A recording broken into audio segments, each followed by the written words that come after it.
Start my stream. Christ. You just have a problem. That you ain't wrong there, player. You ain't nothing but. Get out of my way. It's me.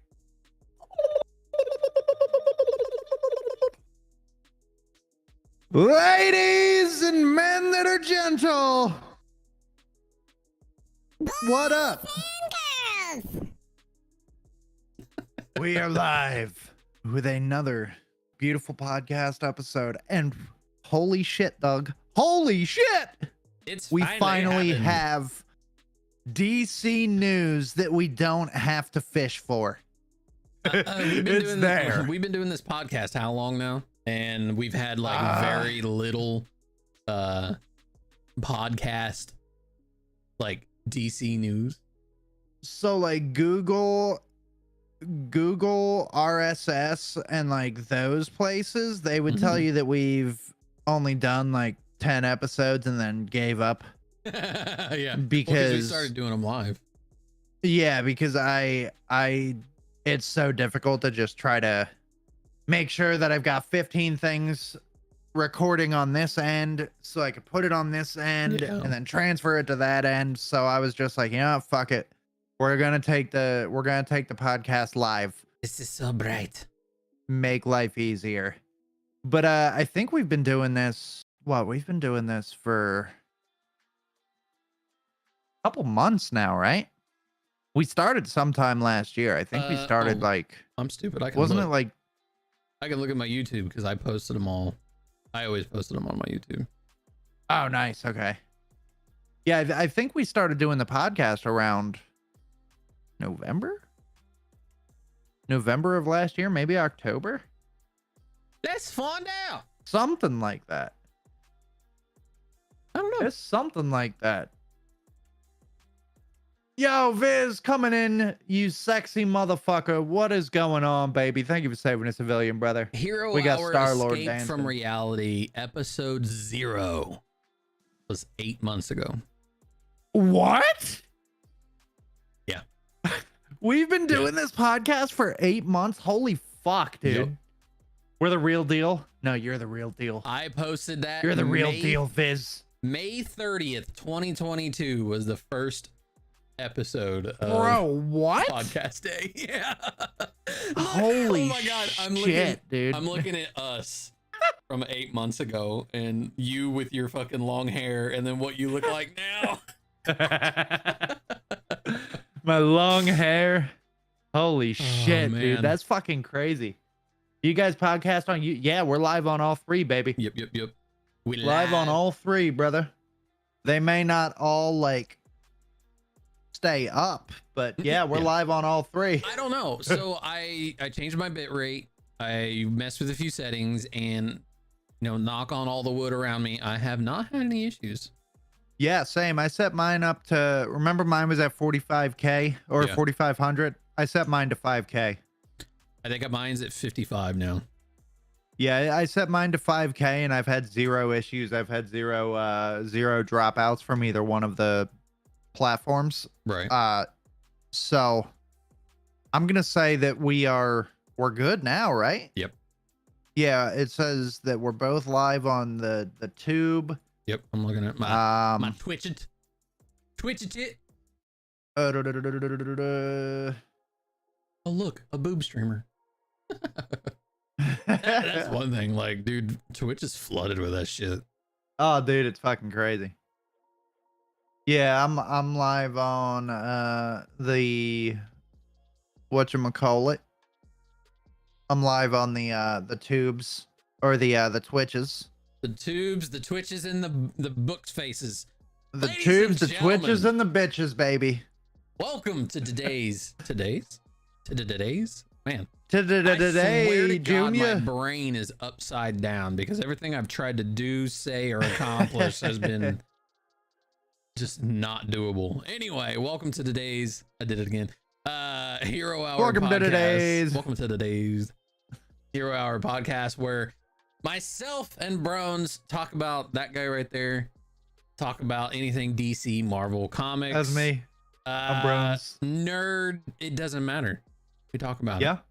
There's one thing Yeah, we don't that's talk true. about is hate. I don't know where that came from, but it felt right. I mean, we talk a little bit about hate, like, Yep. like, For pieces of shit. well, I mean, I was gonna say, like, we talk about hating Ezra Miller and we talk about Yeah. hating Christian Bale as Well, okay, as Batman, those but are not Bruce two Wayne. different hates. Those are two separate. Yeah, I mean, those are like, but we don't don't allow condone it. hate. No. Like, we don't condone hate towards other human beings. Nope. You know, we're we're accepting of anybody, regardless of race, sexual identity, you know, sexuality, whatever. We don't give a fuck. I don't care if you identify as a pterodactyl eating a bag of chips. If you're a good human being, that's all that fucking matters, man. That's all that fucking matters. Yeah. And we talk about everything. Like I said, We do. Comics, games. We come here to nerd. Honestly, bro, Take me lately the to your podcast nerdy. hasn't even been completely about superheroes and video games. I mean, just No, that's like what I'm saying. Like it's 2 episodes ago, we talked about Kane's Chicken, and then we quickly went into the dark corner of yeah. virtual prostitution and Yeah. real prostitution and the difference It took between those and sex workers. Like, It took a weird yeah, turn. That one so did. you know, shit just gets fucking weird around this part Yeah. of the internet, guys. So And then at the end of the podcast, or near the end of the podcast, what we do is we have the Marvel and DC encyclopedia of all the characters that are involved, unless it's like super new. And I don't think there's AKA many, the superhero Bibles. yeah, and I don't think there's any super new characters. And what we do is we take 2 from each book, or sorry, 1 from each book. Yes. I'll do DC, he'll do Marvel. We switch back and forth. We take a character, one we may know, one you may know, but I'm sure there's plenty of people who don't, and we inform. We read off the character, we let you know who they are, what they are, how they do it, and why they do it. And then the best I'm part. thinking today though, maybe we do a little something different. Are we picking 2 from the same book? I'm thinking for those of you that weren't in here at the beginning, we finally have DC news that we don't have to fish for, aside from talking shit about Christian Bale's performance as Batman. Lee, Which we're thank you for not saving a doing. civilian. Welcome to the I'm episode. putting my foot down. We're not talking about, well, hold on. We have to talk about something Batman, I think. Well, we have to talk about some Batman because that's part of James Gunn's brand new plan. But we're not talking about Christian Bale. No. That's off Well, the we have table. to talk about one previous Batman because he's still Batman, but like in the Elseworlds the Elseworlds timeline. Yeah. So we have to talk about that. Right. But we're not going to talk about We're not gonna talk the about Christian later Bale. Batmans. Yeah. We're not going to talk about Christian Bale and the past. Because we covered mention that him a pretty lot. well. We've covered that just about the last 8 months. Yeah. So yeah, dude, we've got a lot. So my thinking is we've got 2 teams that I believe James Gunn is mentioning in this brand new plan for DC. Good morning, good afternoon. What the We've fuck? got the Authority, Yep. and we've got the Creature Commandos here. Yep. Which So I'm not sure. I didn't look, but I don't know if they're in the books. I would imagine they are. They might be split up, which will be a little more difficult because I don't know the names of a lot of these aside from Frankenstein and Bride of Frankenstein and Weasel. Right. But I don't know the other 4. We'll figure it out. But I think they're probably in there. I know the Authority is because we covered one of the DC characters, Midnighter. Yeah. That was like the sick and twisted version of Batman that takes crime into his own hands and thinks that like the way He's to a stop crime is super by vigilante, murdering. basically. Yeah, he's like a super duper cracked out vigilante. So we did cover him in one of our Yeah. I covered him in one of our educationals. Yeah. So yeah, man, we've got a shitload of news. Basically James Gunn and Peter Safran, if you guys don't know, they have taken over as the CEOs of DC. of DC, and it's no longer called the DC Entertainment Universe because let's be real, that's a fucking mouthful to say. Yeah. DCEU, even that's a mouthful. Yeah. Try abbreviating that. Yeah. The E makes it a mouthful. So now we are being officially called the DCU, which, you know, which is what they should have fucking done in the first place. The DC sense. universe. We've had the MCU. So, exactly, the Marvel Cinematic Universe. Obviously, the C in DCU stands for just DC. That's it. Does DC stand for anything? DC Comics. Yeah, I don't think it's it's not DCC, but if it were, it would be DC Comics. Yeah. So, yeah, we're talking about the DC universe here now. And there's a lot, man. There's a lot. Facts. So, yeah, James Gunn laid out a huge plan. And this is like an 8 to 10 year plan. Yep. Where, if I'm not mistaken, yes, Gunn and Safran revealed that they're setting up an 8 to 10 year plan and that actors will have to sign a decade-long deal for movie and TV appearances. Yep. But that's not all. So, they also want to bring video games into the mix as well, like DC games. Yeah, he mentioned that as they bring these actors, actresses, young, old, however the case may be, that they will play their respective character across all platforms. So yes. Whoever we have, sees what's going on, baby. Whoever we have playing as Batman will play Batman in the film, the TV series, the comics, the games, the animation. He wants that character or that actor to voice that person its entirety. Which I think is an absolutely dynamite idea. I think it's cool. Yeah. I think now I saw there was a video game company that shared what you just said about James Gunn stating that. And this video game company, I forget which company it was, but they're like a big deal video game company, excuse me. And they said, our jobs are DC already stands for Detective Comics. Oh yeah. Oh shit. We're fucking stupid. All right, guys, Lee, that's the end of the stream. Podcast. Hope y'all had a good time. We'll catch you later. Lee's the new owner of the Hero Hour podcast. I'm sitting here like, DC stands for something. I never fucking see, I always thought Detective Comics was just like Batman. No. You know, that's how it started. All right. You know, then, Lee, you the boss. So anyway, you're the boss now. What's going on, C's? So yeah, where the fuck was I? Oh, there was a video game company that said that their jobs are already hard enough. And while this idea sounds fucking awesome, think about how much harder their jobs are going to be now. Yeah. Like trying to bring the actor not only into the video games, but into the TV shows, comic books, animated series, live action, film, whatever. That's going to make things so much more challenging. But in the end, I think it'll be even more rewarding. So. Yeah. Lee said, I just want to help y'all learn something. Hey, we learned something, and then eventually maybe we'll help you learn something about a character or some news or something, because exactly. We love you, Lee. Appreciate we love you, Lee. Fucking so stupid. We are fucking dumb, and I hate myself right now. But that I've been so focused on Marvel for years, dude, that I digress. I'm not even gonna blame myself. Yeah. So the first phase of DC is called Chapter 1, Gods and Monsters. Yep. Which we've got quite a few monsters being introduced in here in James Gunn's plans. One of which is the creature commandos that you see on my little screen right here.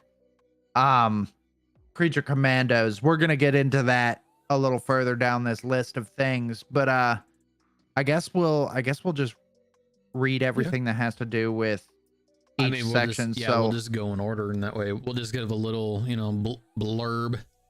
Yeah. So the first one on this list, I'm excited for. Henry Cavill's not going to be in the role though, and there is information about that further down this list for anybody that was upset about Henry Cavill, anybody that was annoyed that he was brought into Black Adam and then just to not get the role as Superman. So James Gunn is writing Superman Legacy, a feature film currently slated for July 11th, 2025. The movie's going to show Clark Kent balancing his Kryptonian heritage with his human upbringing, showcasing Superman as a good hero in a morally complex world. The movie's going to be PG-13. I mean, did we really expect a Superman film to be anything but? Right. And we learned ratings for other projects depend on the story. Gunn has not decided if he will direct Superman Legacy, but like you and I said, Doug, before we started the stream, with James Gunn doing this, you made a comment saying that even though he's the one like running the show now, that doesn't mean that the shit could still flop.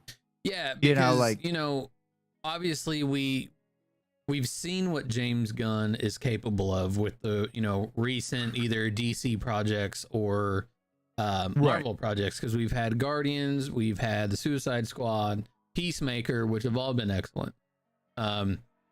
James Gunn being the new CEO, obviously he's going to have a lot more say in things, but at the same time, movie comes down to story. It comes down to the director, the producer. I mean, there's a whole 100%. So I'm excited. Like I said, I'm excited for the things to come. But it's again one of those things you can't. I'll wait till they're here. Oh yeah, 1,000%. But look at this. The first sentence: James Gunn is writing. Superman Legacy. He doesn't know if he's going to direct it. But he is the one laying down the foundation for this new introduction of Superman. So he's writing this feature film. Yeah, and the thing we know about James Gunn is the fact that he is actually very comic heavy.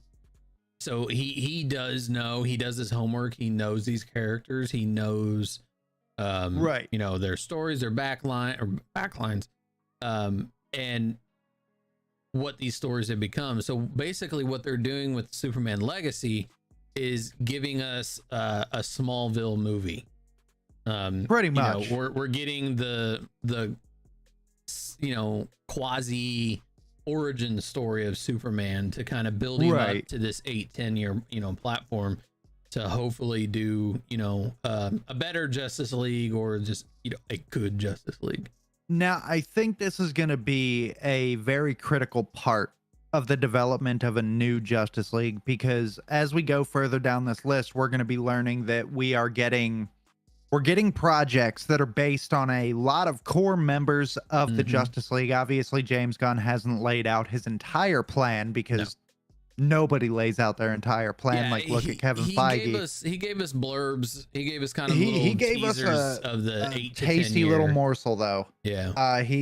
Like he said, 8 to 10 year plan. This is just the first 2 years for the most part that he's talking about. So this first project, I'm pretty sure the first one doesn't come out until 2025. I think so. I think so. I mean, we've got a while. James Gunn DC related project that we'll see. Minus and a few bad eggs that are in there that are already done and ready to come out. We've got a couple that are coming out, and that's also in this list. Those are pre James Gunn projects that are coming out.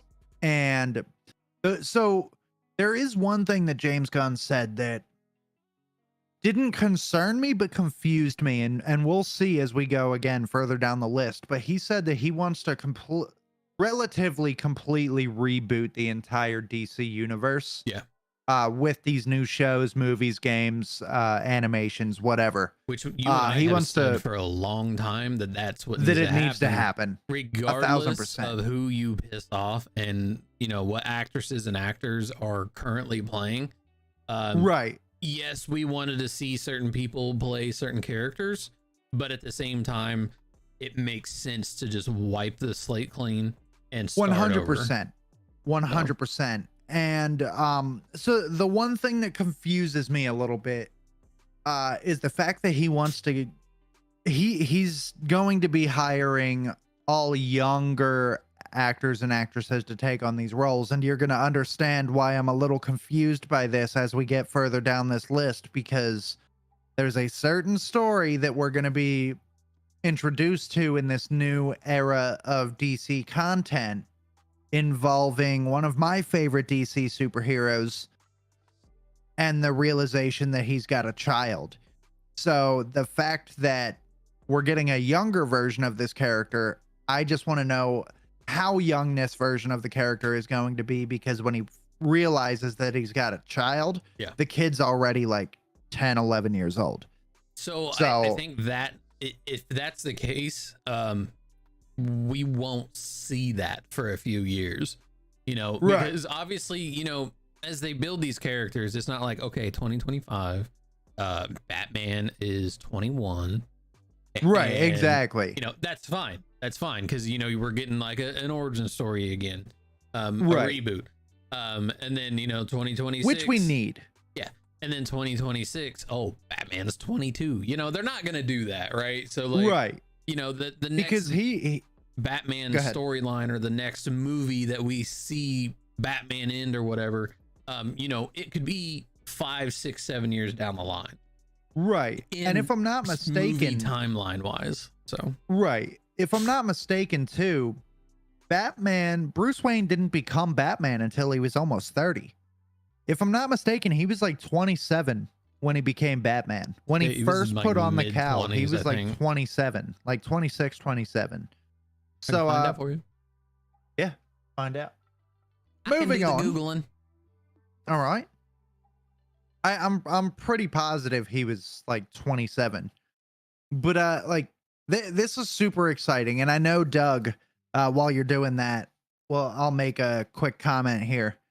Doug and I would say a majority of people that are DC fans, we're tired of seeing Batman, Superman, Batman, Superman, Batman, Superman, just the same shit over and over and over again. When you've got, again, literally, he was 26. When you've got a Bible of superheroes that you could make fucking movies, TV shows, animations, video games out of. Yeah. And we're focused on the two big boys. We have seen the same DC, not even just superheroes. We've seen the same DC villains. We've seen the same DC heroes for the past 30 years, because we have seen those same characters in every iteration. I keep moving my fucking mouse, you bastard. We have seen the same villains and characters in every iteration. Now, we've seen a few little blips of, new villains, like the George Clooney a new Batman. We had Frost, or Mr. Freeze. We Frost. had we had Mr. Who Freeze. are you? We had, dude, my brain, I told you. We had Poison Ivy. We had Bane. Right, that was the first live action Bane we had. Yes. So we have seen, and that was all the way in 97. Right. We've seen a few. But again, when Christopher Nolan came around, who do we have? We had fucking Joker. We had who we've Bane. Seen 8 times prior. Yeah, we had.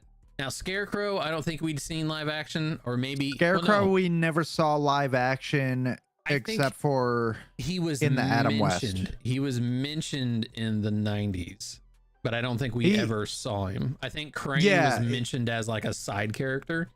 Right. But he was never on. If he was on screen, it was him as the Doctor, not a Scarecrow. Yeah, exactly. So we're sick. But we've seen Joker. Joker. I'm fucking tired of seeing the Joker as the. I mean, I get it. He's Batman's arch nemesis, but there are so many good fucking Batman villains to look at. It's fucking crazy. Go play how we're just focused on the Joker. Go play any, and I mean any, fucking Batman game, and how many villains you see in a single fucking game. You're telling me you can't do that for me on a film? Like, Look at the Arkham series. that's what I'm saying, man. Like, Two-Face, Penguin, Joker, Riddler, fucking Bane, fucking Killer Croc, Mr. Zaz, Yeah. fucking Mad Hatter, fucking Ra's al Ghul, and that's one game. Damien something or other. Fucking I digress. Professor Pig. So many characters, bro. Saying, it's time that, you know, if we do get this Superman story, this Batman story, okay, do it, move on, right? We don't need any more. Right. If this is a full reboot, I get it. We're gonna have some origin. Right, That's exactly. fine. Understand. And that I'm cool with. I'm cool because yeah. here's with Henry Cavill. Henry Cavill was a good Superman, but the movies he was in were dog shit. Let's be real. Man of Steel is not I've good. seen it a couple of times. It's okay. I can sit and watch it's nothing just to write because, home about. Yeah, it's, you know, it is what it is. I could sit there and watch it because I like the actor that played him. Fuck you, Dubs. You know, but the movie was all right. It wasn't fantastic. Yeah. And then you've got Batman versus Superman. Yeah. Supposed to be Oh my god, it was such an a iteration. stupid fucking plot. Your mom's name's Martha too. We're best friends now. So that's the thing, dude. The movie was based on an older Batman in his 50s. Yeah. With Ben Affleck as Batman. Yeah. We've got Batman versus Superman, where Batman comes out of retirement to be Batman again. It was based off of the Dark Knight Returns comic book storyline where he's got the Batman battle armor, and it was supposed to be an awesome fucking story where we get the first female Robin. It was supposed to be such a great fucking comic book adaptation, and it was nothing like the comic book. It was dog shit. But then you've got Justice League. Yeah. And the Justice League movie was dog shit. It redeemed itself a little bit when Zack Snyder took the reins again and made the movie from the vision that he originally had. Bombshell Raven, thank you for saving a civilian. Welcome to the podcast. How we doing? Hello. So the 4-hour cut of the Justice League was tremendously better than the theatrical cut, but still not a fantastic movie. No, because so Henry Cavill got fucked in every movie that he was in. If you watch that Justice League movie, did I have a mustache hair poking me? Jay, thank you for saving the civilian, bro.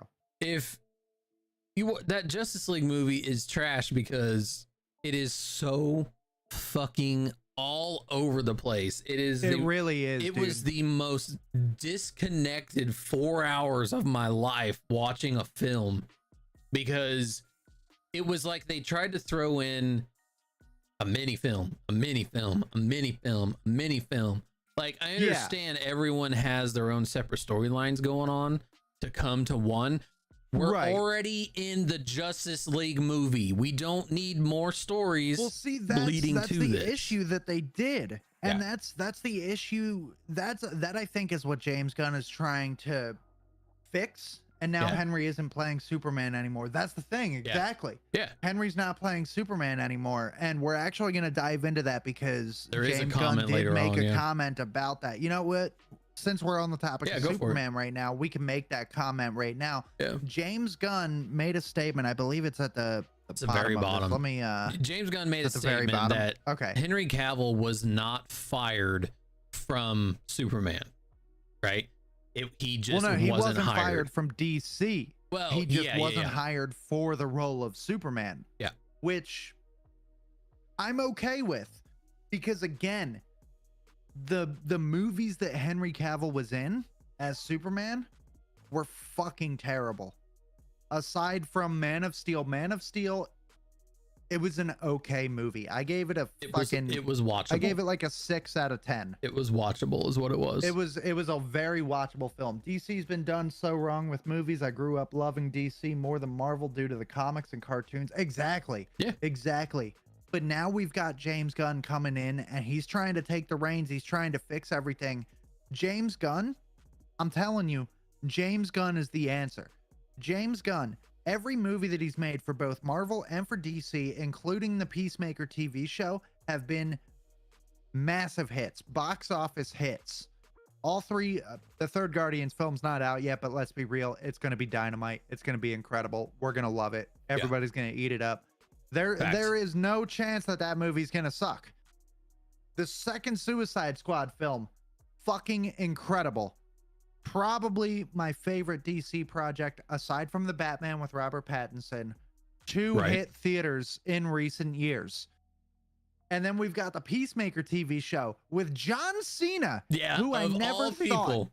I never thought I would watch a DC Comics property with John Cena as the lead character, and that movie was that show was a fucking home run, dude. I love that so many people give him shit because of his background, like, oh, he's a wrestler, what can he do?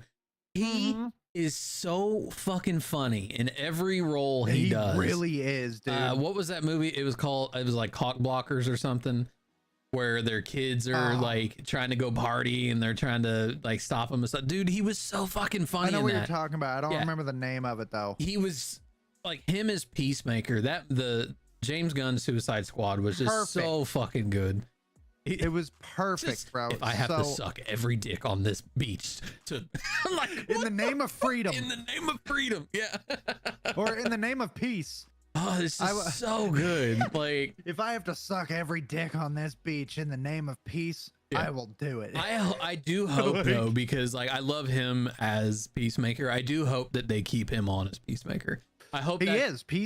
Season 2 is supposed to come out. Okay. Like, cool. Next year or in 2025. Right. There's a project that is set in between season 1 and 2. Gotcha. So he is coming back as Peacemaker. Hell yeah. They nailed it with Peacemaker with John, like they did with Deadpool with Ryan. 100%. Oh, 100%. Again, so we've talked about this, over the years of like comic movies and comic shows. There have truly only been, I would say, a select few, a handful, maybe like 5 or 6 actresses and actors who absolutely fucking fit their character 100%. That they play. Side note real quick, Bombshell, we got to play video games together soon. Just saying. All right, back to games. Comic books. Back to comic books. We like video games. We'll all play video games together. Yeah, I like video games. Video games are fun. Yeah, you've got Ryan Reynolds as Deadpool. I mean, there is no other person on this earth who was made to play that fucking character.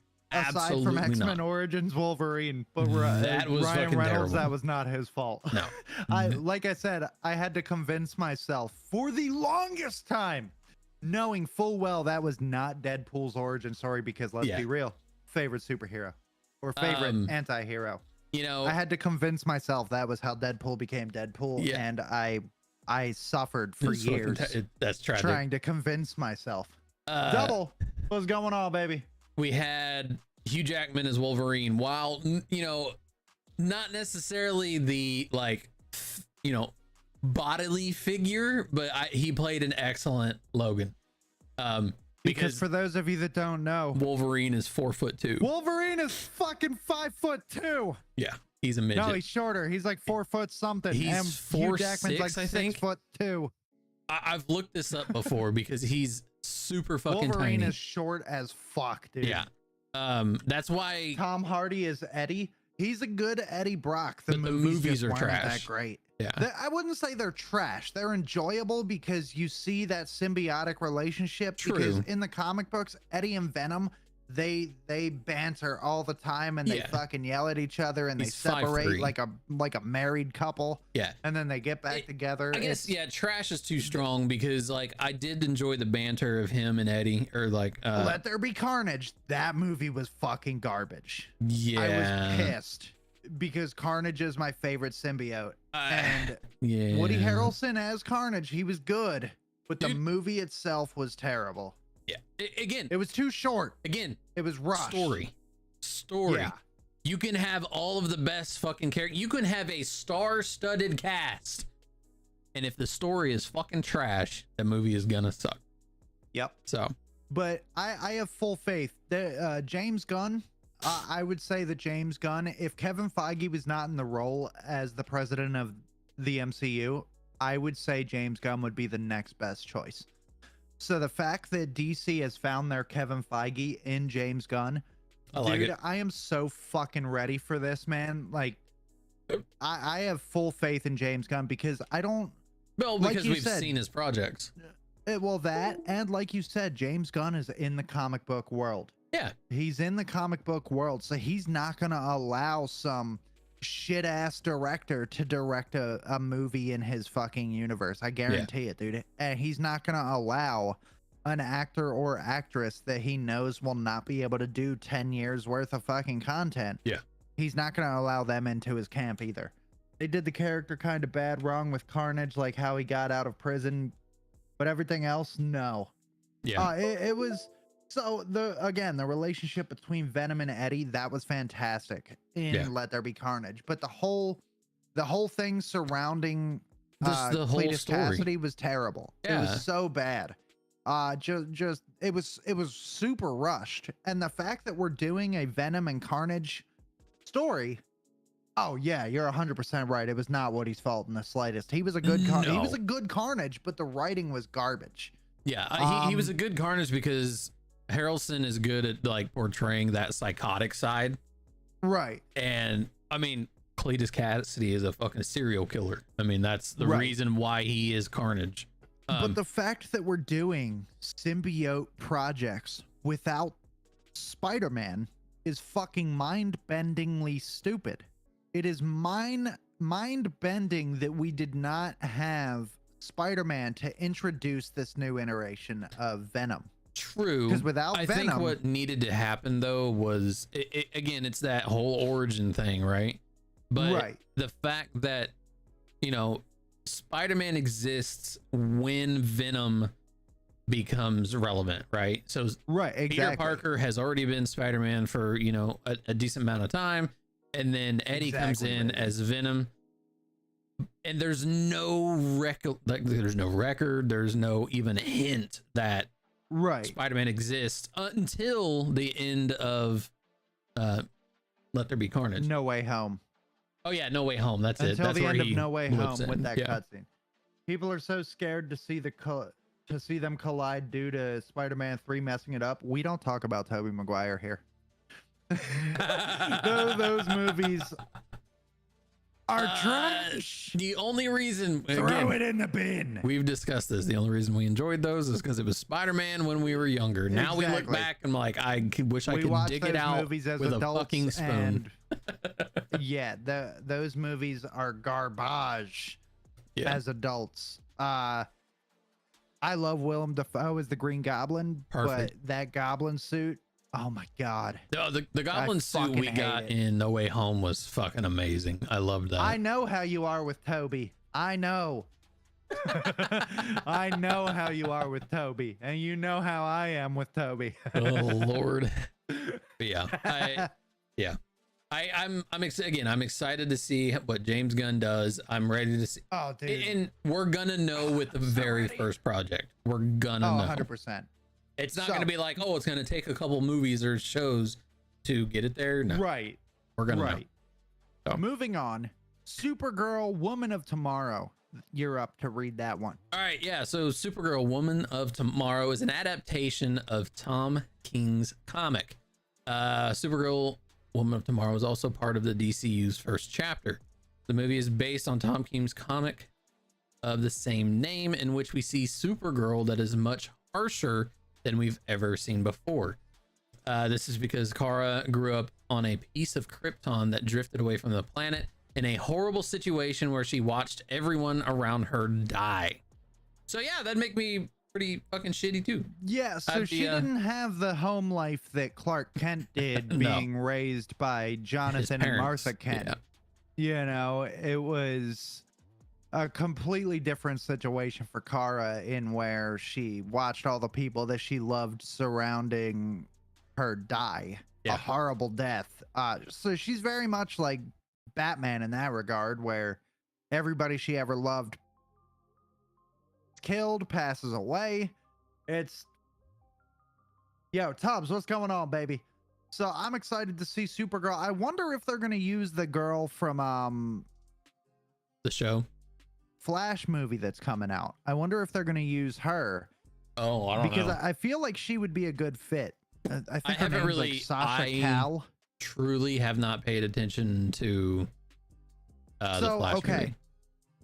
I know you and I have made our statements about the Flash film, but I might change my tune a little bit about this based upon the fact that James Gunn said that the Flash film is a very, very important part of this new reboot.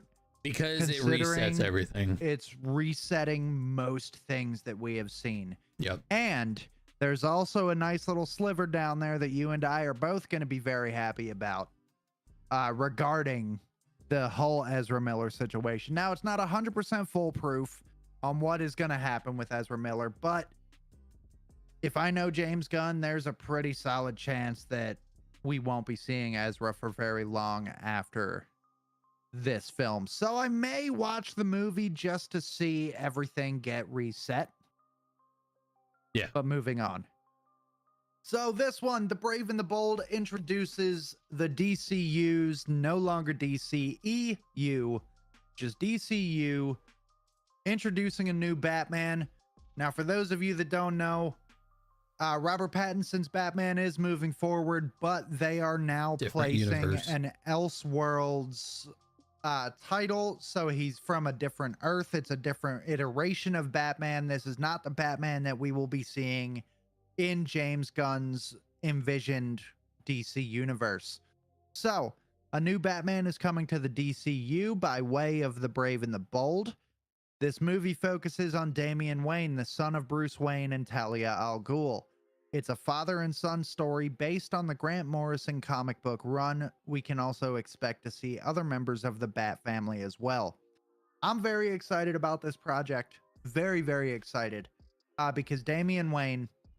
Now, before I make this statement, I love Jason Todd. I love Dick Grayson. They're both incredible Robins, but they have since evolved from the role of Robin. So in this instance, my favorite Robin is Damian Wayne because that is all he has been. Yeah. He has only been Robin. Obviously, if we're including the other ones, my favorite would be Jason Todd, but he is now Red Hood. Yep. So my favorite Robin, and same thing with Dick Grayson, he is now Nightwing. My favorite Robin is Damian Wayne. He's a little psychopath that was raised by his mother Talia and his grandfather Raish. Not Raz, Raish. Yeah. For those of you that don't know how to say his name, it's Raish al Ghul. Yep. That was confirmed in the animated series all the way back in the 90s. It is Raish al Ghul, not Raz al Ghul. Moving on. I'm very excited to see this because for those of you that don't know Damian, he's a fucking psychopath. He has none of the discipline that his father has. He has no idea how to be a hero. So watching Bruce Wayne trying to teach his son to no longer be an assassin, but then be a superhero. Yeah. That's going to be fucking awesome. I'm very excited to see that. And it's been a very long time since we've seen Robin in the DC films. The last time we got to see Robin again, 1995 and 1997. When we had Val Kilmer. We technically saw him in the Christopher Nolan verse. We're not talking about that bullshit ass where the motherfucker's name was John Blake. I'm just saying. His fucking real name, not his fucking code name, not his fucking sidekick name, his real name. His parents fucking hated him. They named him Robin. Robin. Yeah. I could see a woman being named Robin. That's cool. But to name a guy Robin, I've never met a man named Robin. I've met plenty of women named Robin, but I've never met a man named Robin. It's a weird name. That motherfucker was not Robin. It was not Robin. His fucking name was Robin. Fuck that pussy. All right. I get heated. Next thing we got. I get heated. So very excited to see a real Robin, not a fake ass Robin.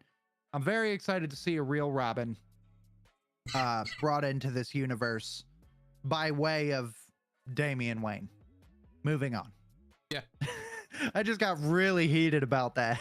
The next thing we got, Swamp Thing and the Authority movies announced. Gunn and Saffron have revealed the new Swamp Thing movie, which is set to explore the character's dark origins.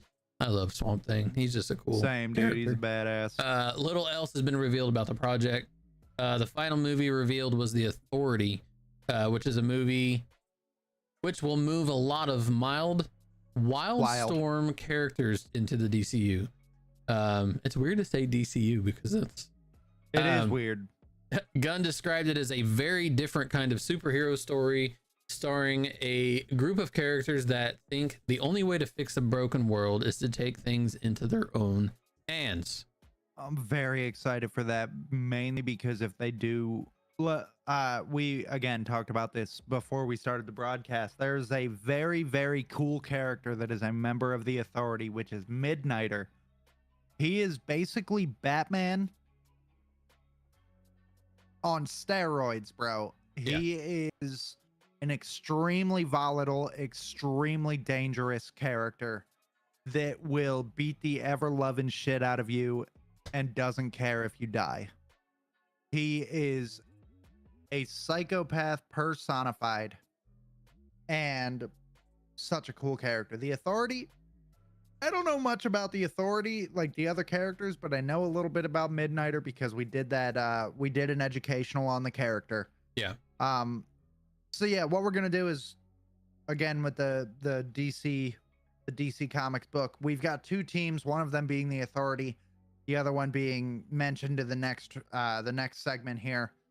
So we're gonna give you guys a little bit of an educational about them, and we're gonna learn about them as well because I know very little about these two projects. Let me look and see if it's in there while you're reading this next one. Okay. So the next one, which is again the other team, we've got Creature Commandos. It's an animated film, again being written by James Gunn. So we've got at least two projects in the very early beginnings of this new chapter of the DCU being written by James Gunn. Yeah. It's already entered production. It's going to be the first new superhero show on HBO Max. It's an animated show written by James Gunn that's already in production. The show will feature Rick Flag Sr., Nina Mazursky, Dr. Phosphorus, Frankenstein, Bride of Frankenstein, G.I. Robot, and Weasel. So for those of you that don't know, Rick Flag Jr. was in the second Suicide Squad film created again by James Gunn, and Weasel was also in the Suicide Squad film directed by James Gunn.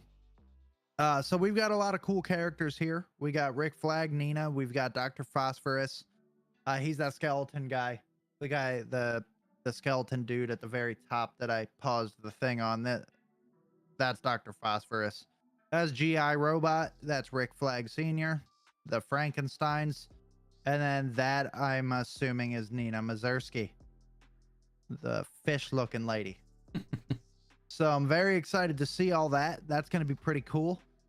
Are they in there, Doug? So the Authority is not. I'm looking for Creature Commandos right now. Okay.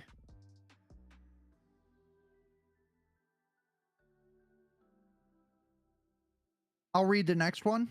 Yeah, go for it. While you're doing that. Okay. So, Creature Commandos coming out. We don't know when, but it is coming out. And it's going to be the first new show on HBO. Yeah, so next one, Creature Commandos is in here, but the Authority isn't. Okay. Did you check both T and A? Yeah. Okay. So Paradise Lost is a Game of Thrones type story about, if you don't know what Themyscira, if you don't know what that is Wonder Woman's island that she lived on. Yeah. So it's the home of the Amazons. So Paradise Lost will be set in Themyscira, which is the home of the Amazons and birthplace of Wonder Woman.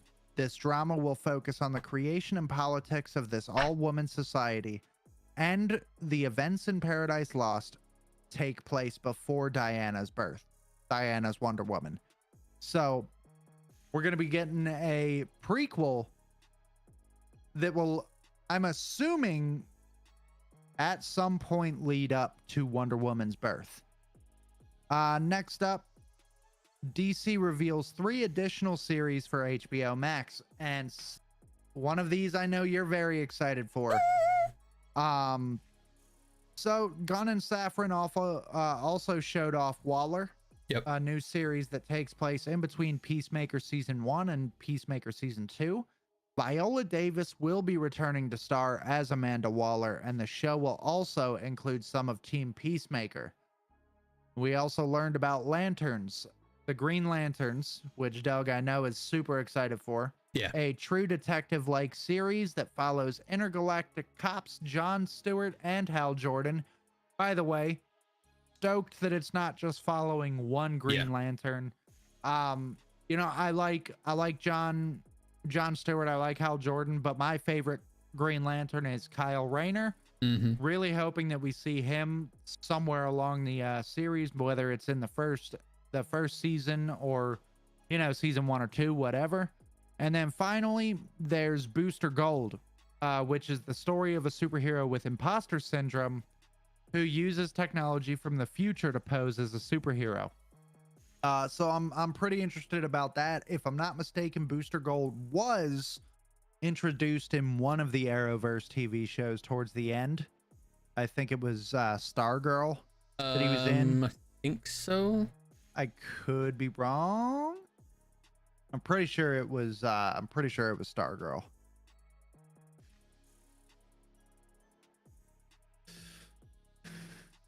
I'm looking. Okay.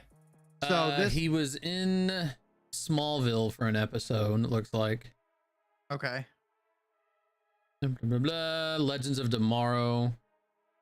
Oh, that's what it was. Legends of Tomorrow. Had talked about it. However, the character had been off limits for most of the series run. Due to this, some of Booster character's traits were incorporated into Rip Hunter in 2023. Oh, that's the announcement of that. Yeah. So yeah, he was never on the show. He was just like talked about. Oh, I gotcha. Now this is the one that Doug and I were talking. Gunn says, let's see what happens regarding Ezra Miller's future as the Flash. While the upcoming Flash movie is a pivotal turning point for the new DCU, what will happen with the Flash moving forward is uncertain. I'm assuming they're talking about the fact of whether there's going to be a recast or whether Ezra's going to continue in the role. Yeah. Flash star Ezra Miller made headlines throughout 2022 for numerous legal issues. If you follow anything DC related, You'll know this. Yeah. Leaving their future with DC in question. We recently heard that some Warner Brothers Discovery executives are still willing to work with Miller. Gunn wouldn't answer one way or another, saying, let's see what happens. When the time is right, we'll have the conversation.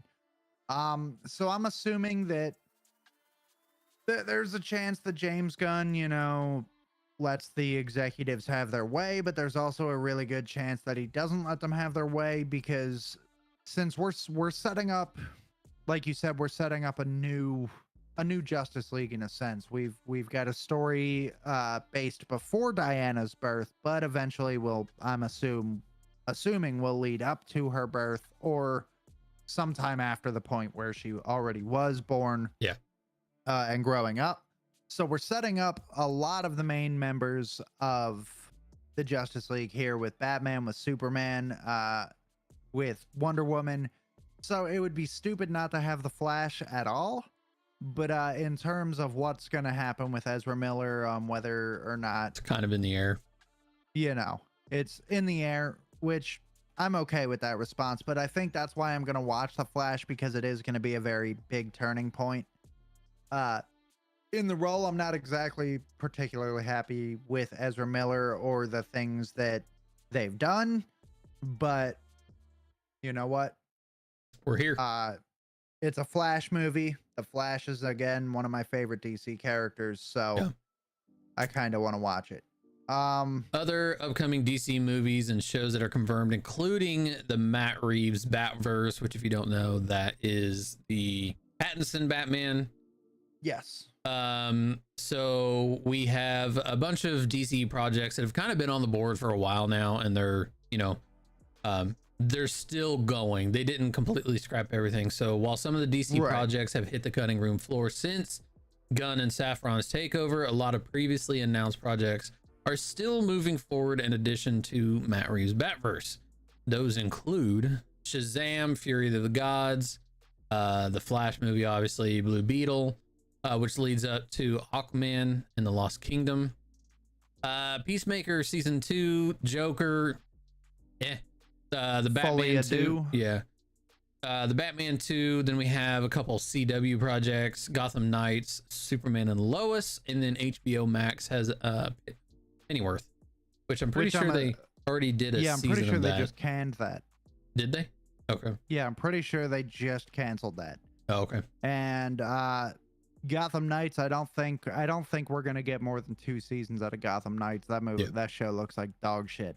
Yeah. And Superman and Lois, I thought they canceled that as well. But I think those last 3, the TV series ones, I don't take that with a grain of salt because I don't think those are actually continuing. So the first 4 on the list, though, Shazam, and there's been no confirmation on whether these actors will be continuing to play the characters after the fact. Yep. After the fact, because again, these are all pre-James Gunn projects that made their way through the killing floor here. So Shazam, the Flash, I don't think they're gonna keep Ezra Miller. I really don't. I don't. Again, I see it as a very bad move, and a lot of people do. You know, if you follow anything, if you read anything, watch anything, a lot of people, yes, I understand the movie's already done. It was done when this, when he did this shit. So you still got to put it out. I understand. Right, exactly. I get that. But moving forward, I think it's a very, very bad idea to continue with him.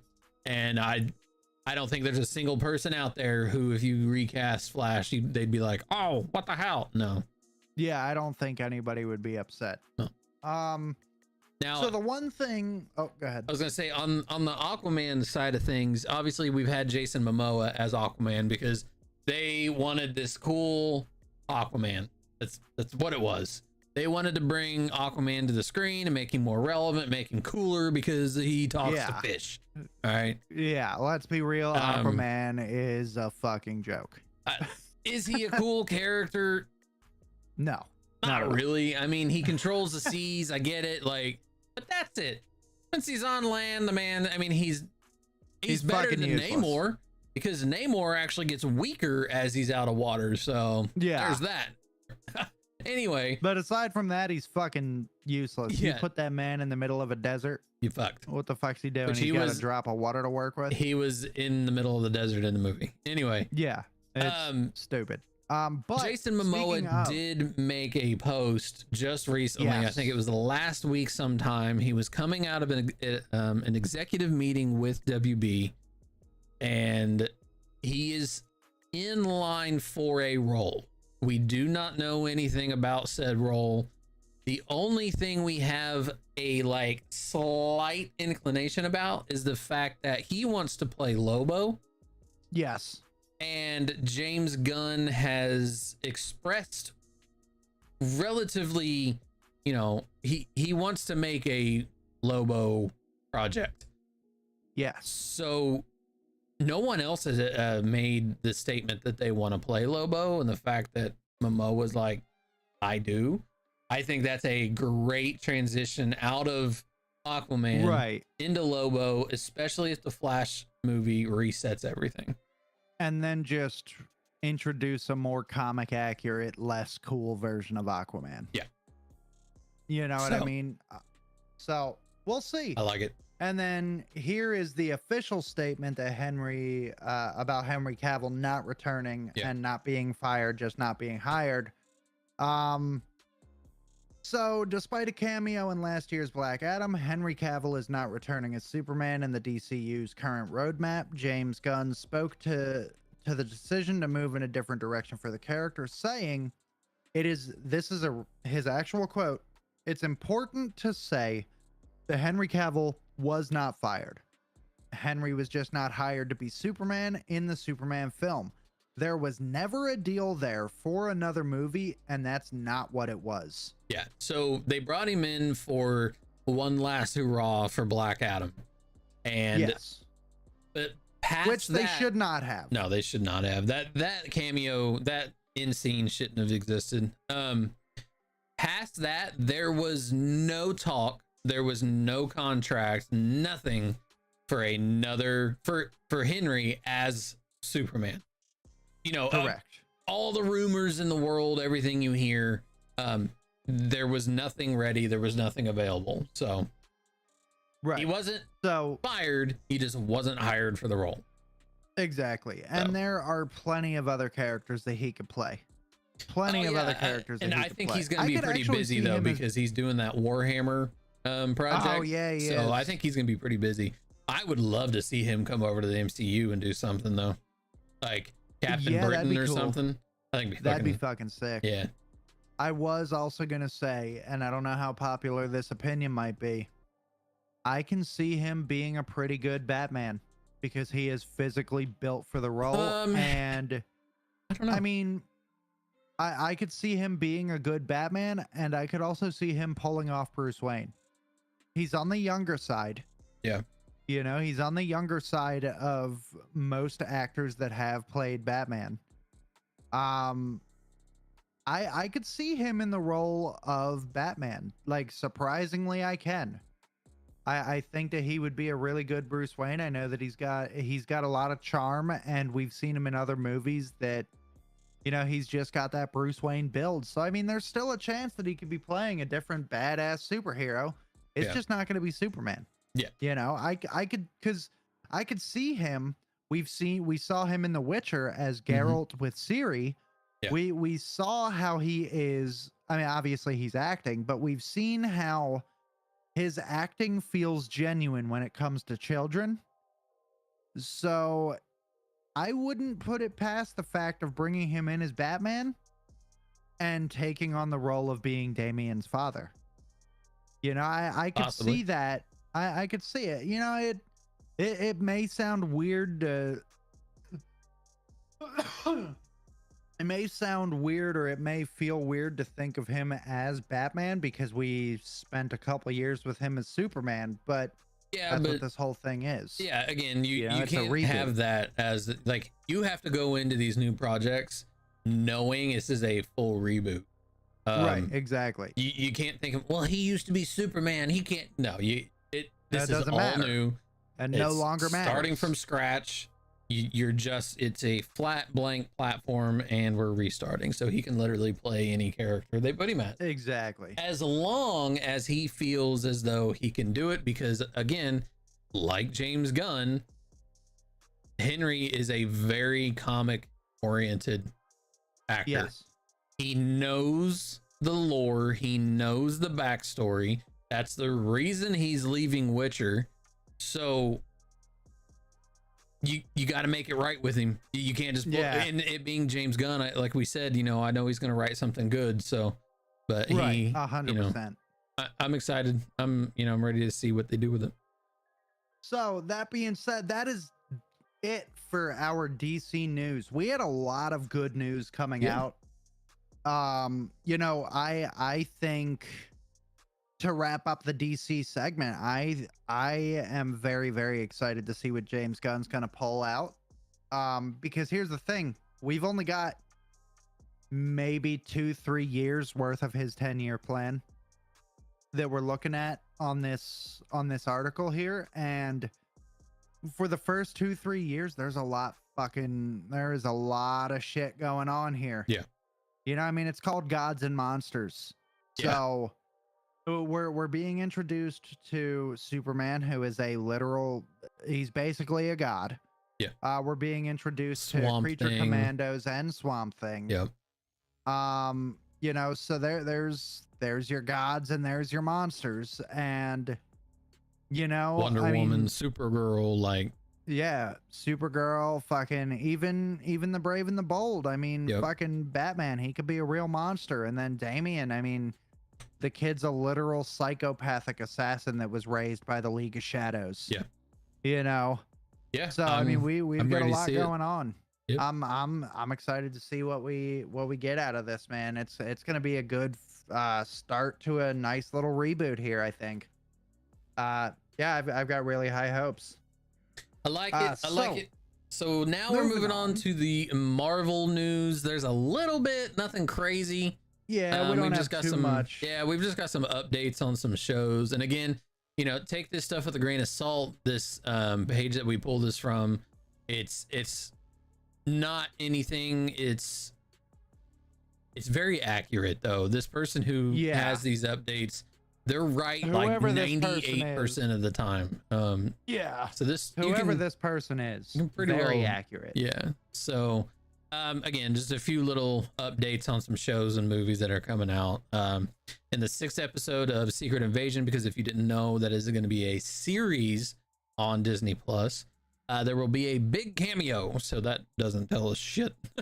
That doesn't tell us anything. You could literally throw any Marvel character that isn't involved, and they're like, "Oh shit, that's big," you know?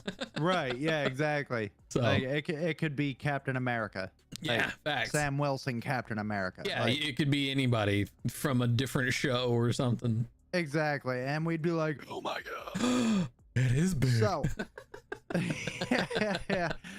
Agatha Coven of Chaos will come out on Disney Plus between December 2023 and February 2024. So we got a small window of when the show could be coming out, but they're giving us like a 3-month window here. Yep, in the year beginning. Yep.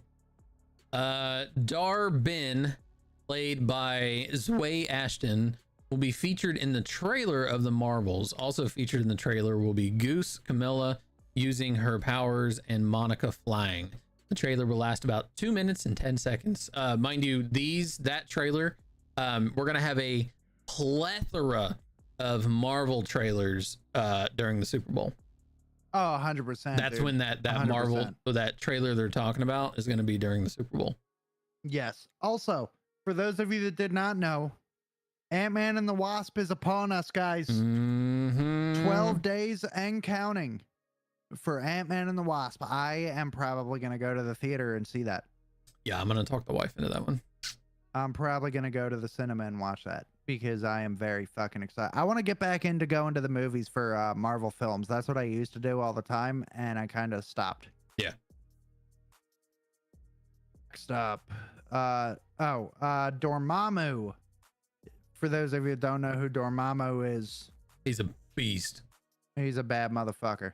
He's Thanos level. Like what is the name of the dimension that he holds? Is it just the dark dimension that he's in control of? I believe so. I forget. But he's Doctor Strange's arch enemy. Yeah. He's like his main villain. Aside from like Mordo and a couple other people. Yep. Scarlet Scarab will be a part of the Midnight Suns. I like it. She was introduced in Moon Knight. She is also the first Egyptian superhero to be introduced into the MCU.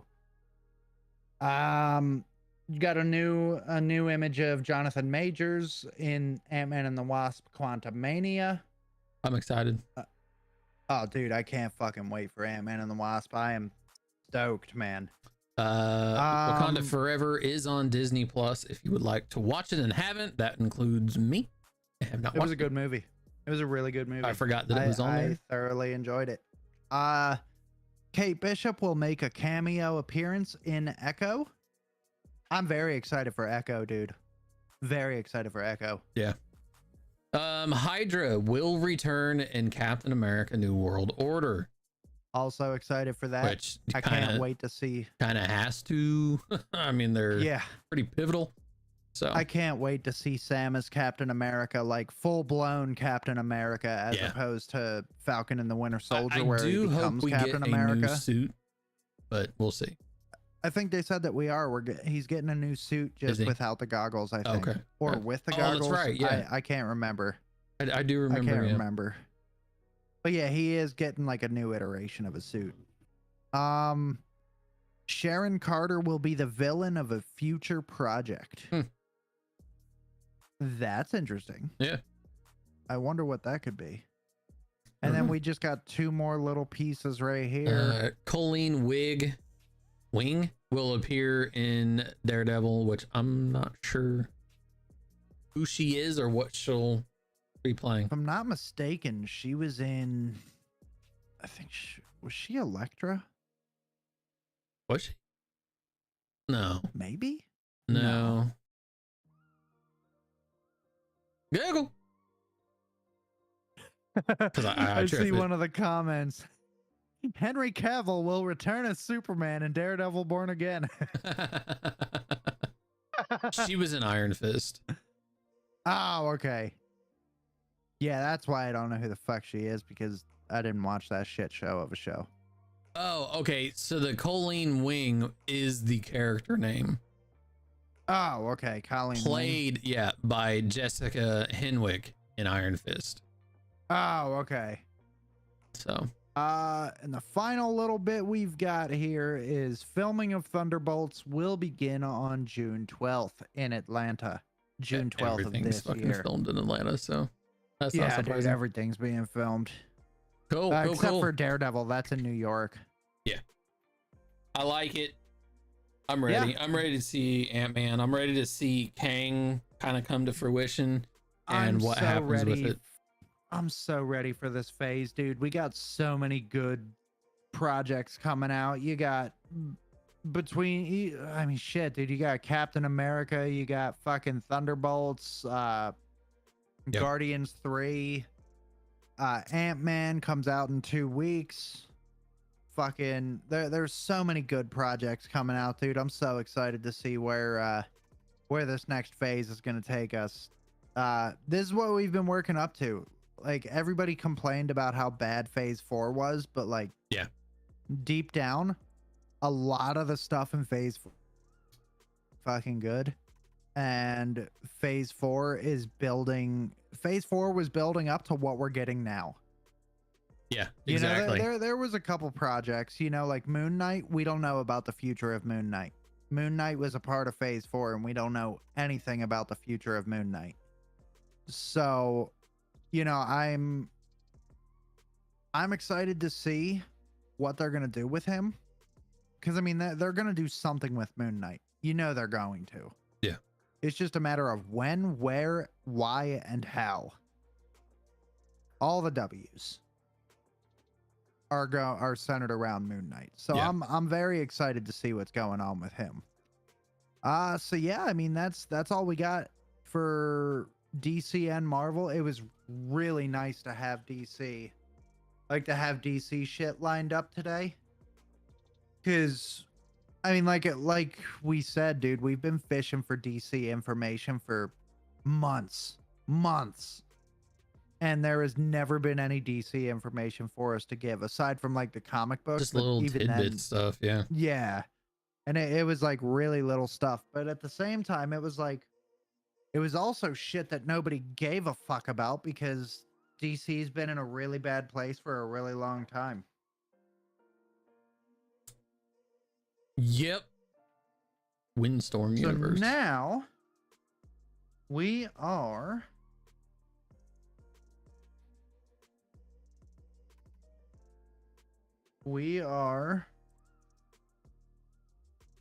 I've got the Authority pulled up just on Google, just because I couldn't find it. Okay. I'll kind of read. That's what I'm doing right now. I'm just doing a quick check. Yeah. If you go to page 76 in the DC book, that's where the Commandos is. Okay. I'm gonna check T real quick. Like, I'm on the very back of the book. Right. You know how it gives you like everything? Yeah. The index. Yeah. Yeah, there really is no Authority on here. That's fucking wild. You know who else I noticed isn't in this book? Static. Static is not in this book. Puppy! Yeah. Hi, Puppy. But yeah, Static's not in this book, dude. That's kind of crazy. Hmm. You know Static, right? Yeah. From Static Shock? Yep. Yeah, he's not in this book. That's fucking wild. He's a great character. All right, so what'd you say, 76? Yeah, 76 is where the commandos are. Okay.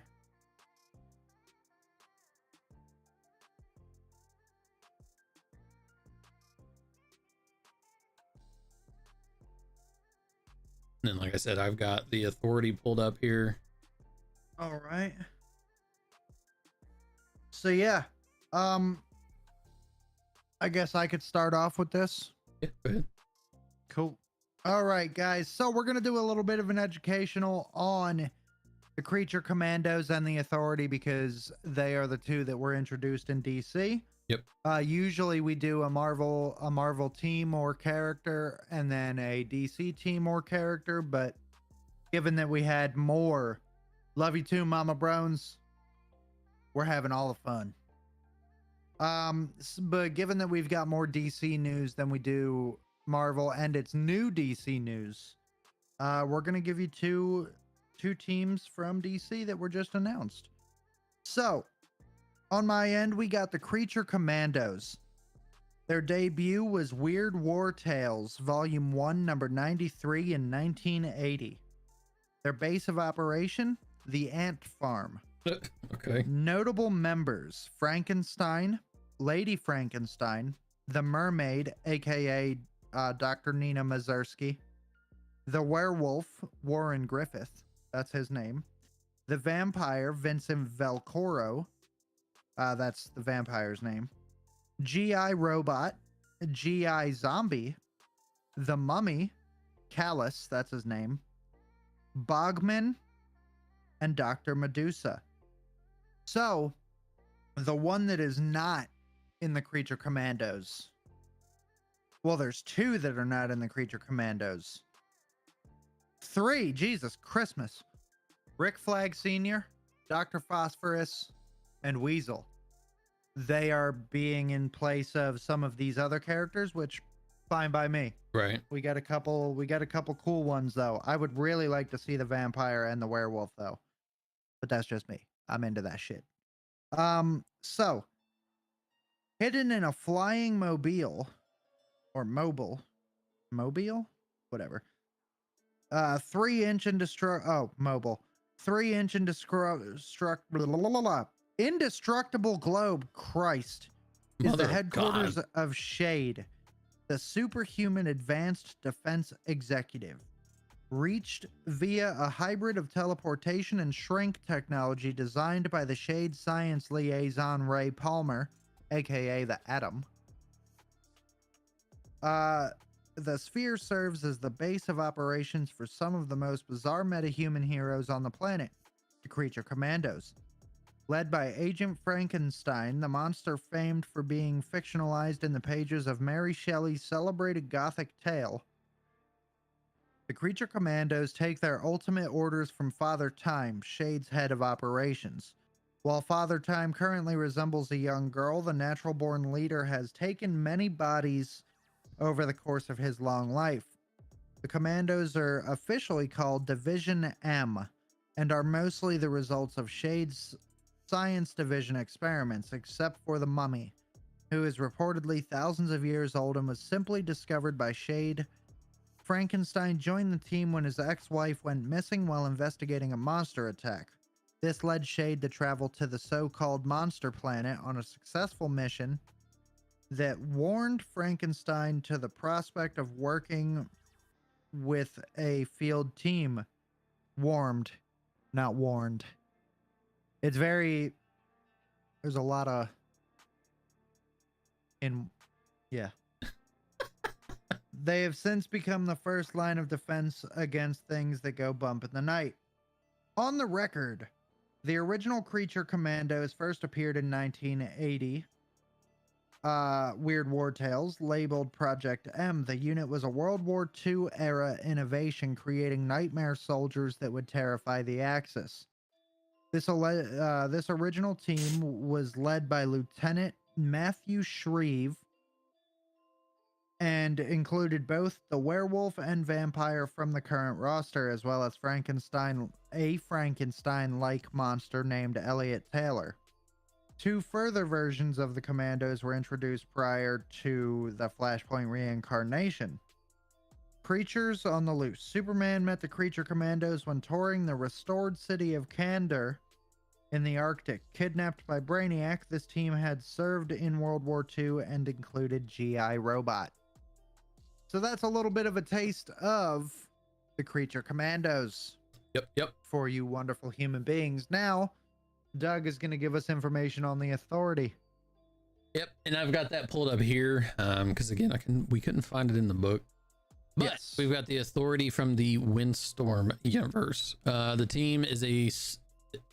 Authority is a team of superheroes with extreme methods. They care little for politics and law, doing instead whatever it takes to get the job done. So they're a very Suicide Squad-esque team. Yes. What are you on, Wikipedia? DC database. Okay. I'm just opening it up so I can follow along. Gotcha. I mean, this is hella long, so this is I'm not gonna read all of it. Yeah. Oh my god. Yeah. Following the decimation of Stormwatch and the destruction of Skywatch by an alien infestation, former member of Stormwatch Black, Jenny Sparks, created the Authority alongside her Stormwatch Black teammates Swift and Jack Hawksmoor, with the goal to change the world no matter what it takes. Among their members, the engineer, Joran Thorndike, a doctor, Apollo, and Midnighter. The Authority made their first public appearance to stop Kaizen Gamora. His name is Henry Bendix. Yeah. Sorry. An old enemy of the Stormwatch who wanted to take advantage of Stormwatch's breakup and take revenge upon the world. To do this, he engineered super soldiers that destroyed the first Moscow and then part of London. The Authority managed to stop the attack in London, then predicted the third and final attack in Los Angeles in time to avert it. Midnighter ended Gamora's threat by using the carrier to destroy the superhuman clone factory. So yeah, these are very Suicide Squad-esque type people. Yeah. Current members include Christine Traylane, Deathblow, the Engineer, Flint, Freefall, Grifter, Jack Hawksmoor, the High, Rainmaker, and Swift. Deathblow looks nifty, bro. I clicked on him because he sounded cool. Right. So yeah, it's just another kind of Suicide Squad type group. Not really. I mean, they've all got superpowers and they're trying to do what they can and any means necessary. I think the only one isn't. Oh, never mind. I was gonna say, isn't the only one that doesn't have superpowers Midnighter, but he's got battle precognition and tactical senses as well as. So yeah. Cool. So yeah, we got a bunch of characters in that. Team. Yeah. Now what I want to know. So the thing that I've noticed about a lot of these like teams, whether it be in Marvel or DC, is they kind of blend previous members with current members to kind of give fans of each team a taste of what it's like. Right. You know what I mean? So like the Avengers, you got some characters that were not on the Avengers or were, but now they're not teamed up, like Ant-Man. Yeah. Ant-Man was not with the original Avengers, but then he was with the original Avengers, but now he's not with the original. So, like it gets confusing. They added some characters. So I think that'll be cool. Like the ones that I really, really want to see in this show is Rose Tattoo. I want to see Rose Tattoo, and I really want to see the Midnighter. Yeah. I think that would be really fucking cool to see them. So yeah, I mean, we'll see. That's gonna be a movie, right? I believe so. Yeah, the Swamp Thing and the Authority are movies. Sweet. So So yeah, yeah, we'll see what happens. I'm very excited to see what is gonna happen with these characters. yeah. In James Gunn's iteration of what's coming. Yeah. Yo, what's going on, Thumper? How we doing, brother? How we doing, bro? So, Cool. Thumper, thank you for saving a civilian, my man. Appreciate you. Tubbs, thank you for saving a civilian an hour ago, bro. I don't know what the fuck happened there, but you were here at some point. I know the wife came in and liked the stream 20 minutes ago, but it never went off. So who knows? Oh, nice. Who knows? So yeah, Cool. now what do we want to do here with the mashup? Do we want to mash up the creature commandos with the authority, or I don't know, because there's so many different characters for both groups. okay, And it doesn't really give it, like, I'd have to go through and find every character that's true. Okay, to yeah, give it so like a basis, because it doesn't really give me a, they literally just go and fight, you know, and I'd have to get all of their powers. right. All right, so what we're gonna do, Thumper, since you're in here right now, you pick a page number. Pick a page number. I think the books keep it up to like 380. Keep it up to like 380. What we do here with the mashups, I can get rid of this. What we do here with the mashups now is we pick a character from the Marvel Bible and the DC Bible, and we have them fight one another in a simulated 1v1. 1v1. So Thumper, being a pervert, said page 69. I think we've done that. I think we have. All right, pick another number. Yeah, we've done we that. did. Pick another number. Pick another number, you dirty boy. Pick another number. Also, don't do 420 because we've also done that too. Well, DC book doesn't have 420. Oh yeah, DC doesn't have 420. Oh yeah, the way that we did that was you went on to page 420 on Marvel, and then I had Kosher pick another page for DC. Yeah. So pick a number, Thumper. I mean, let me see what the final page is here. If you do decide to go into the 400s, you'll have to pick a separate number for Dougie. Okay, so how many pages again? So for Marvel, there is a total of 437 pages that DC has 351. Yeah, so okay, C's said page 12. I didn't even know C's was in here still. Good to have friends. Okay, so Atomic Skull, that's cool. all right, Doug, you do page 12. Thumper said page 369. So I'll do page 369, you do page 12, okay? Okay. Hey, you remember Ambush Bug we did? He's on page 12. All right, I got mine. Ooh, and it's none other than. All right, cool. All right, I've got mine as well. I've got mine, and I'll go ahead. I'll go ahead. So his debut was The Brave and the Bold. Amazingly enough. Let's see. Yeah, that's cool. Real name, Armin Icarus. Base, New York City. 8 foot tall, 485 pounds. Holy fuck. No hair, red eyes. His name is Amazo. Powers and abilities. Amazo, yeah. Synthetic absorption cells grant powers of any metahuman within close proximity. Unpredictable creation and recombination of those powers. Holy shit.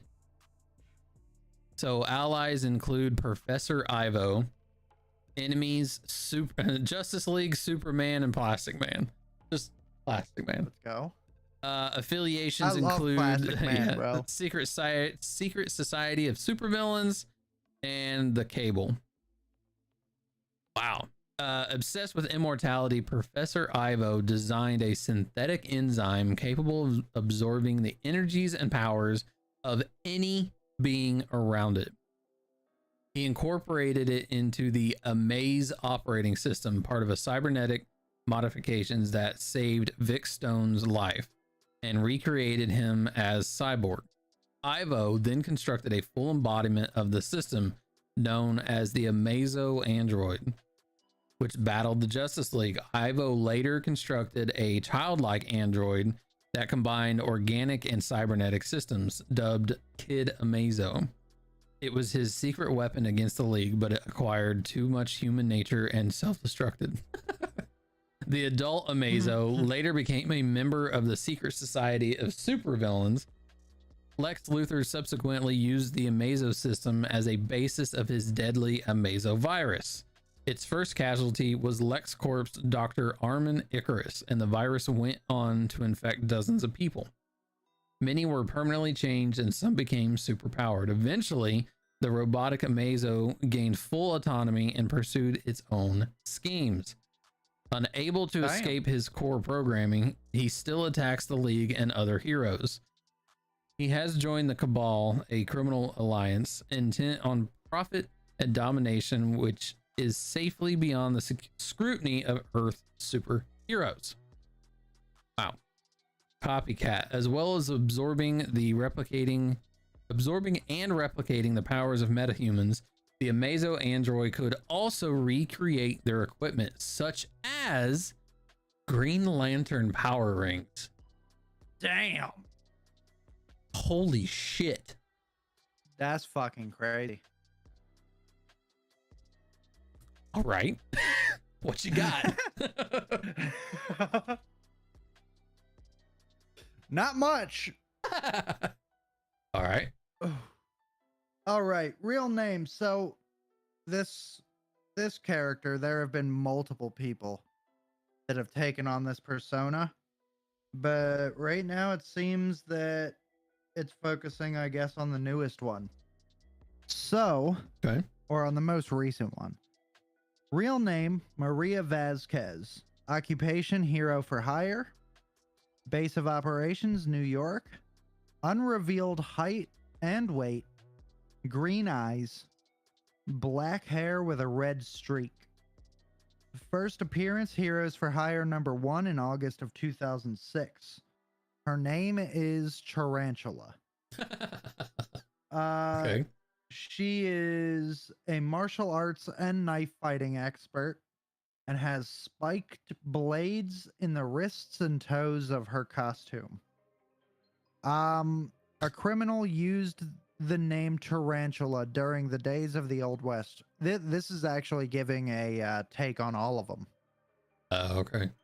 But I'm gonna pick only one. The first modern tarantula was Anton Miguel Rodriguez.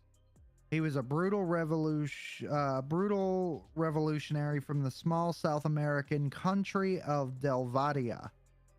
Government officials gave him his powers with a variant of the super soldier formula, intending to make him a national symbol like Captain America.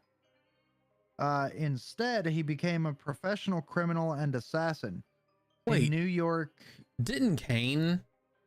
Yes. Kane was also a tarantula. That's what I thought.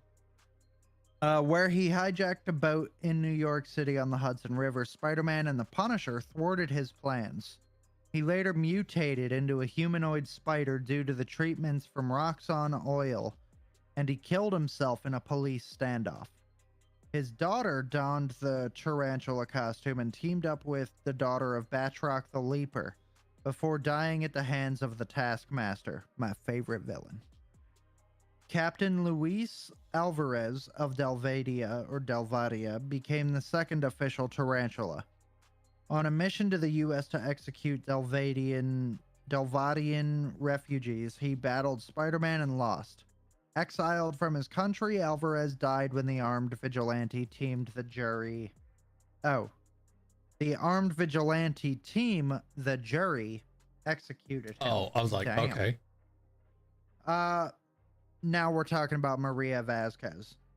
During the Civil War, a new tarantula joined Misty Knight's Heroes for Hire. Maria Vasquez had abilities and weapons similar to those of her predecessors, but no other connection. She hoped to avenge her sister, who died when Nitro blew up Stamford, Connecticut. That was during the Civil War storyline. That's what kicked off the Civil War storyline, for those Sure of you that did. don't know. After World War Hulk, she nearly died when her teammate Humbug offered her to no-name the Brood member of the Warbound, but Shang-Chi saved her life. So there's just a lot of heroes Good being Lord, thrown into yeah. this. So we've got a small little mention here. Carlos Lamuerto was a criminal known as the Black Tarantula. He fought Spider-Man and later became Daredevil's lieutenant and helped him lead the Hand when Daredevil was the leader of the Hand. And we've got another small mention, which is what we know. Spider-Man's clone Kane became a new tarantula for a while. Slain by Kraven's family to resurrect their patriarch, Kane returned from the dead in a half-spider form. The Jackal and the Spider Queen controlled him until he was given the cure for the Spider Island outbreak, returning him to a more stable state than he'd ever known. As a degenerating clone of Peter Parker, Kane had never been pretty to begin with.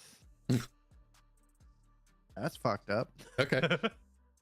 So, Tarantula's got it all day, bro. Fuck that Green Lantern power. I think I'm gonna need you to drop that book on your head and figure out.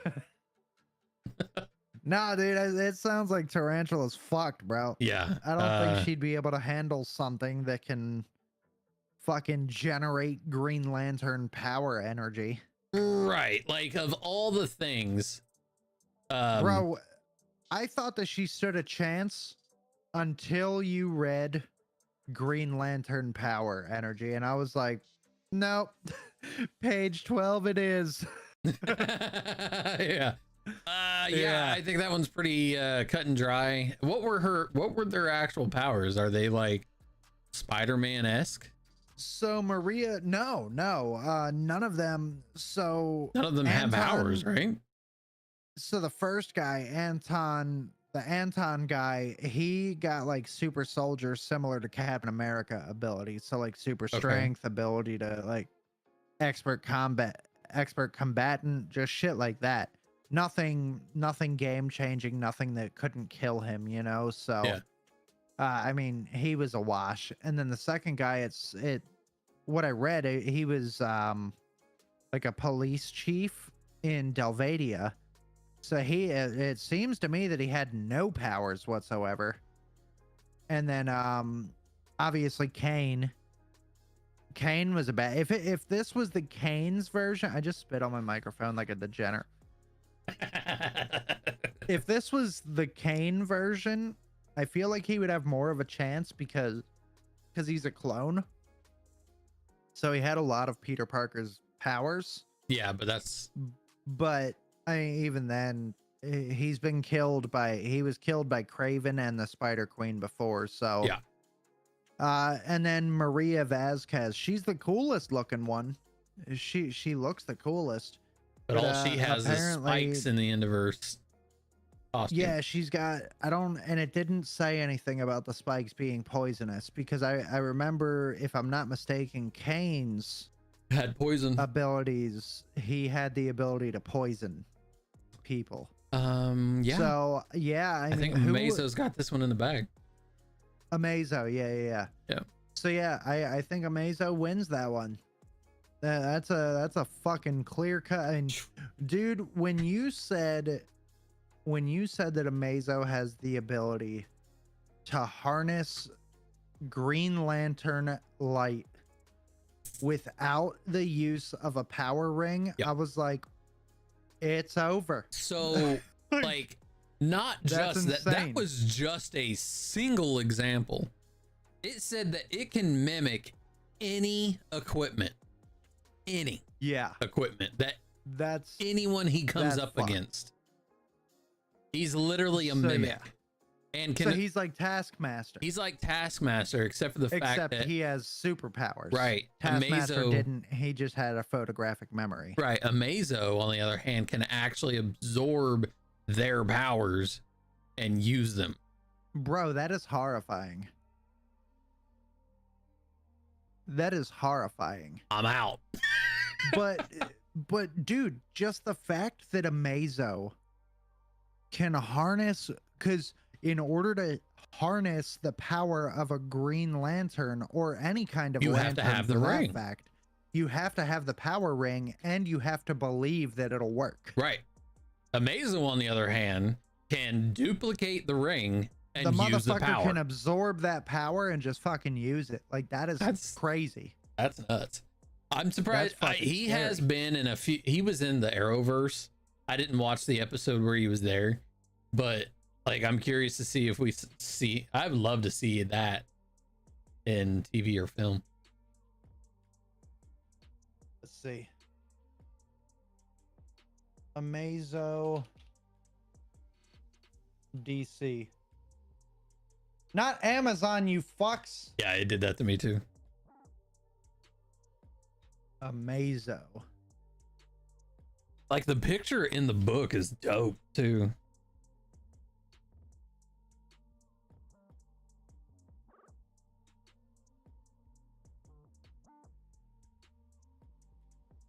God damn. Weaknesses. Not fucking one. None. Yeah. Like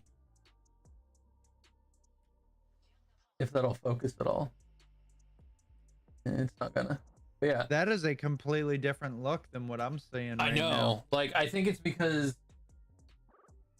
in this they've just because since he can take over their powers, he looks like somebody else. Yeah.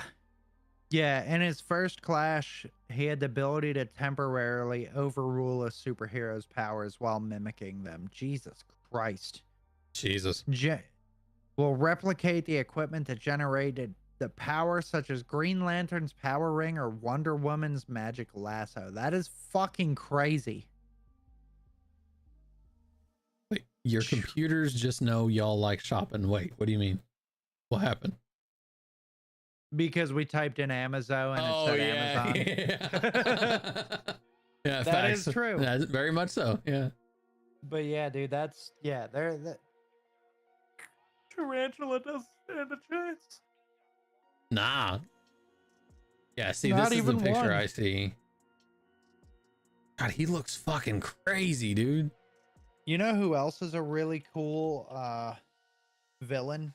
Eclipso.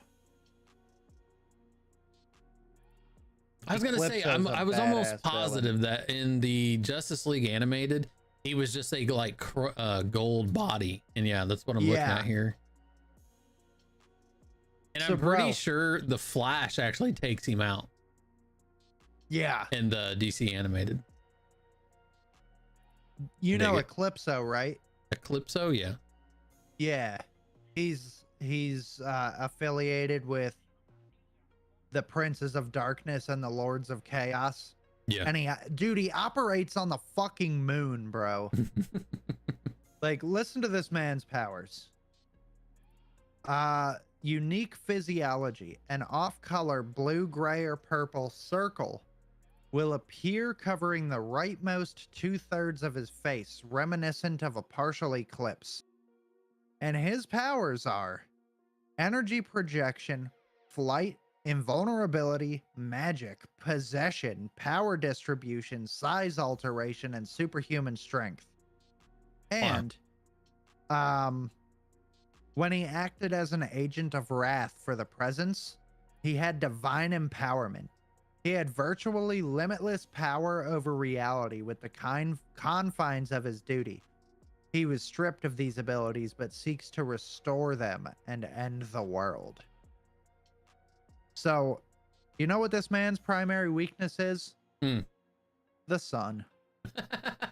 Wow. Sunlight is Eclipso's primary weakness. It disintegrates his corporeal form on contact. Darkness restriction. He could manifest himself on Earth only at night and only when summoned by a possessor of a black diamond. And ancient rules. As an ancient entity, Eclipso is forbidden by ancient laws to personally kill others of his level or face great punishment. I'm just looking at Amazo still. Like, it says weaknesses. The power Amazo replicates are not permanently gained, and at least one version was limited to only the powers and abilities possessed by members of the Justice League. This iteration was forced into dormancy in the middle of the combat by a founding member of the Justice League disbanding the team. Originally, Amazo could only use powers based on one person at a time. Later iterations have removed this limitation. Jesus. All right. So Amazo takes a cake on that one. Oh yeah. Do you think that Eclipso would be a good fight though? I feel like Eclipso would be Not a if you great fought him fight. during the day. Well, remember, it would have to be a situation where Eclipso can come out. So it would have to be a nighttime fight. Lord. Amazo would just be standing there like, where the fuck is this motherfucker? Just waiting. He's just eating a sandwich. The sun goes down. Eclipso's like, bam! Yeah. Fucking gives him the business. But then I feel like that would be because he could possess Amazo. I don't know. It'd be interesting. That'd be a really cool fight. Paliuric, is that Russian? I can't speak Russian, my friend. All I know in Russian is Hoi Morzovi. It means walrus penis. Watch my chicken. I know Hoi Morzovi. Jesus. I know do you know Hoi that? Morzovi, and I know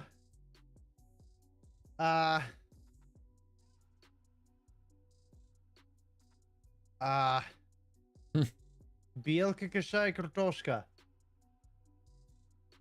I don't know if that's like the correct phrasing, but I know that.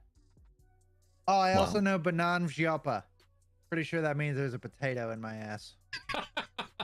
I don't even want to know. Ladies and gentlemen, I am that Doug dude. That is Brones. That is it for us this evening. I hope you all learned something, gave you some updates, and talk shop as we always do. So until next time, we'll catch you all. Later. Thank you all for showing up, showing some love.